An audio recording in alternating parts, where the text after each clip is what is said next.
तो the incarnated emperor के पिछले एपिसोड में हमने देखा था कि सैन ने एंशिएंट रिलिक में एंशिएंट ब्रीड सोल्जर से फाइट की थी, जिनकी फाइटिंग एबिलिटी से सैन हैरान होकर टिया को टेलीपोर्टेशन और रिफॉर्मेशन डिवाइस दिया था। जिसके लास्ट सीन में हमने सैन को भेस बदल कर ऊ फैमिली के हेडक्वार्टर की ओर जाता हुआ देखा था। और अब आगे तो एपिसोड की स्टार्टिंग में हम सैन को देखते हैं जो एंट्रेंस के सोल्जर को ऊ फैमिली का गेस्ट टोकन दिखाते हुए बोलता है, लो देख लो इसे अपनी आंखों से, तुम्हारी हिम्मत कैसे हुई मुझे रोकने की बताओ। जिस टोकन को देखने के बाद तो वह गार्ड पहले से ही डर गया था और अब सैन की इन बातों से वह बुरी तरह से डर जाता है, जो सैन के सामने घुटने के बल बैठकर उसे बोलने लगता है, सर मुझे माफ कर दीजिएगा, मैंने आपको पहचाना नहीं। जिसको ऐसा करता हुआ देख सैन सोचता है कि वू चेंग होंग तो मेरे किसी भी काम का नहीं था, पर उसका ये दिया हुआ टोकन तो मेरे बहुत काम का है। तो जब दूसरा गार्ड जिसे सैन ने मारकर पीछे भेज दिया था वह ये टोकन देखता है तो वह भी पहले वाले गार्ड की तरह घुटने के बल बैठकर सैन से अपनी लाइफ की भीख मांगने लगता है। जिन दो गार्ड से जब सैन का मन भर जाता है तो वह उन्हें बोलता है कि चलो मैंने तुम्हें माफ किया और अब तुम खड़े हो सकते हो। जिसे सुन वह दोनों गार्ड्स खड़े होते हुए उनमें से एक सैन से सवाल करता है कि भला उसे यहाँ क्या काम है।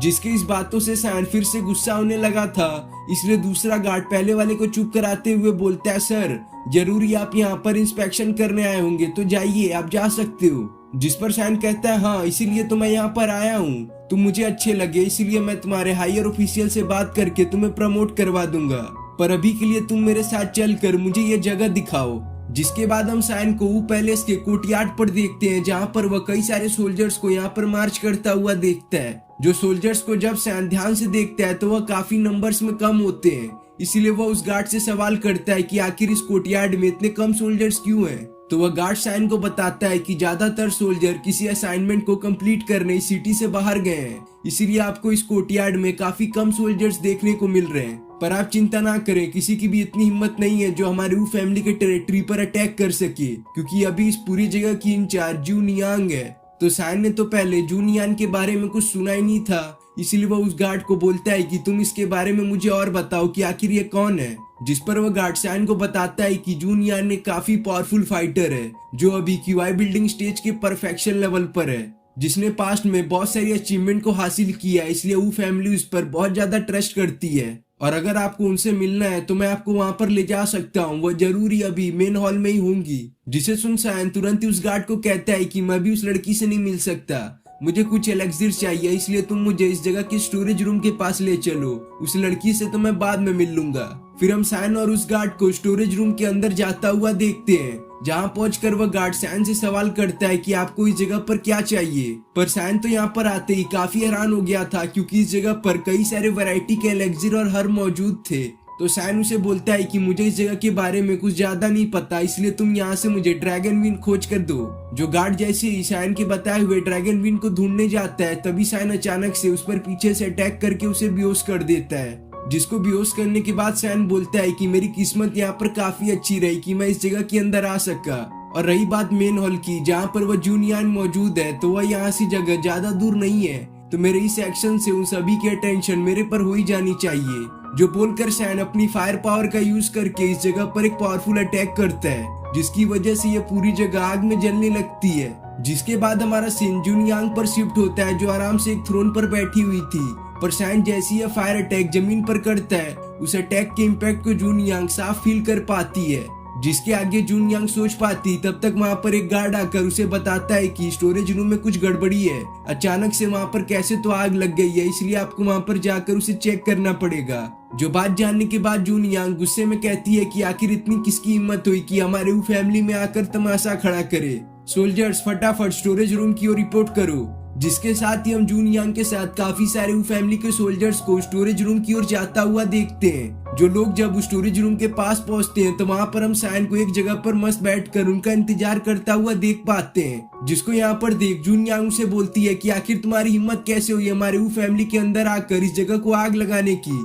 आखिर हो कौन तुम। जिसके बातों का जवाब सैन एटीट्यूड दिखाते हुए बोलता है, अच्छा तुमने मुझे पहचाना नहीं, मैं वही हूँ जिसके लिए तुमने अपने वो फैमिली के कई सारे सोल्जर्स को असाइन किया है। मैं वही हूँ जिसने वो फैमिली के कई सारे यंग मास्टर्स को मारा है, पर लगता है कि तुम्हें मेरा चेहरा पहचान में नहीं आ रहा, तो रुको एक सेकेंड। जो बोलकर सायन अपने रीइंकार्नेशन ड्यूरेबिलिटी टेक्निक को एक्टिवेट करता है, जिसके एक्टिवेट होने की वजह से ही वहाँ पर काफी ज्यादा लाइट इमिट होने के साथ सायन वापस से अपने ओरिजिनल फॉर्म में आ जाता है। जिसे देख जून यांग गुस्से में बोलती है, तुम्हारी इतनी हिम्मत कि हमारी वो फैमिली में घुस आओ। जो बोलकर जून यांग सायन पर अटैक करने को बढ़ती है, लेकिन सायन काफी स्मार्टली उसके अटैक को डॉज करते हुए वहां पर वो टेलीपोर्टेशन एरे फॉर्मेशन का डिवाइस लगा देता है, जिस डिवाइस की हेल्प से सायन यहाँ से काफी इजीली इन लोगों को चकमा देकर वापस एंशिएंट रेलिक में आ जाता है। तो जब जून यांग सायन को यहाँ से ऐसे गायब होता हुआ देखती है, वह भी इस डिवाइस की हेल्प से, तो वह सभी सोल्जर्स को ऑर्डर देती है कि तुम लोग मेरे पीछे आओ। इस डिवाइस की हेल्प से हम लोग उस जगह पर जा सकते हैं